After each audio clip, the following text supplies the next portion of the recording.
The Karate Kid is a 1984 American martial arts drama film written by Robert Mark Kamen and directed by John G. Avildsen.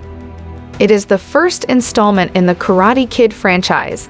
Kamen was approached by Columbia Pictures to compose a film similar to Avildsen's previous success Rocky, 1976. After signing the director, Kamen drew inspiration from his own life when writing the film. As a result, he maintained strong opinions regarding cast and petitioned heavily for Morita's inclusion. Preparations for the film began immediately after the final edit of the script was complete, and casting took place between April and June 1983. Principal photography began on October 31, 1983, in Los Angeles, and filming was complete by December 16, 1983. The Karate Kid was theatrically released in the United States on June 22, 1984. The film received mostly positive reviews from critics, many of whom praised the action sequences, writing, storyline, acting performances, and music. The film was also a commercial success, grossing over $130 million worldwide, making it one of the highest-grossing films of 1984 and Hollywood's biggest sleeper hit of the year.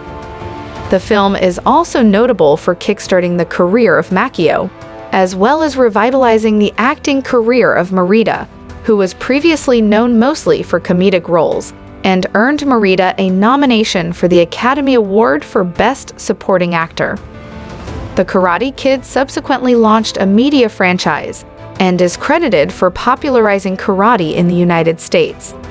In 1984, 17-year-old Daniel LaRusso and his mother Lucille moved from Newark, New Jersey, to Reseda, Los Angeles, California. Their apartment's handyman is an eccentric but kind and humble Okinawan immigrant named Mr. Miyagi.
Daniel befriends Ollie Mills, a high school cheerleader, which draws the attention of her arrogant ex-boyfriend Johnny Lawrence, a black belt and the top student from the Cobra Kai dojo, where he studies a vicious form of karate. Johnny and his Cobra Kai gang continually bully Daniel. On Halloween, after Daniel sprays water on Johnny with a hose as payback, he and his gang pursue Daniel down the street and brutally beat him, until Mr. Miyagi intervenes and single-handedly defeats them with ease. Amazed, Daniel asks Mr. Miyagi to teach him karate. Miyagi declines but agrees to bring Daniel to Cobra Kai to resolve the conflict.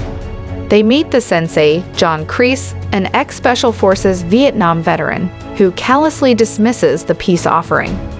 Miyagi then proposes that Daniel enter the All-Valley Karate Championships, where he can compete against Kreese's students on equal terms, and requests that the bullying cease while Daniel trains. Kreese agrees to the terms but warns that if Daniel does not show up for the tournament, the harassment will continue for both Daniel and Miyagi. Daniel's training starts with days of menial chores that he believes only serve to make him Miyagi's slave.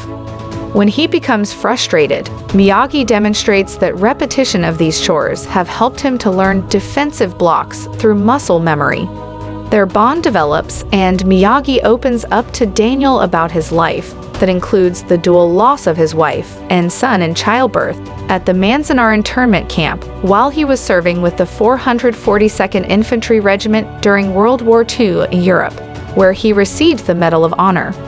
Through Mr. Miyagi's teaching, Daniel learns not only karate, but also important life lessons, such as the importance of personal balance, reflected in the principle that martial arts training is as much about training the spirit as the body.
Daniel applies the life lessons that Miyagi has taught him to strengthen his relationship with Ali.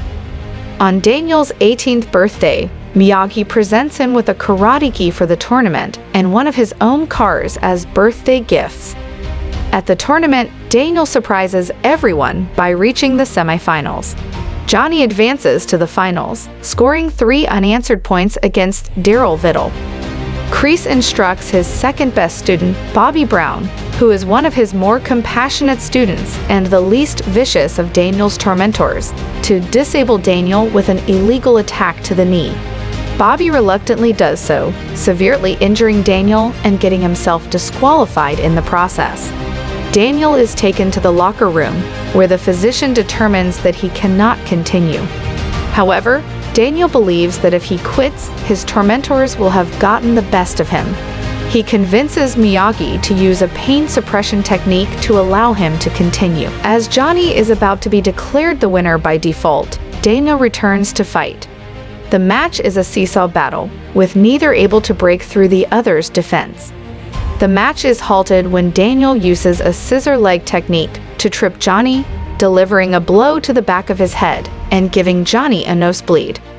Kreese directs Johnny to sweep Daniel's injured leg, an unethical move. Johnny looks horrified at the order, but reluctantly agrees. As the match resumes and the score is tied 2-2, Johnny seizes Daniel's leg and deals a vicious elbow, doing further damage. Daniel, standing with difficulty, assumes the crane stance, a technique he observed Mr. Miyagi performing on a beach. Johnny lunges toward Daniel, who jumps and executes a front kick to Johnny's face, scoring the tournament winning point. Johnny, having gained newfound respect for his nemesis, presents the trophy to Daniel himself, as Daniel is carried off by an enthusiastic crowd while Miyagi looks on proudly.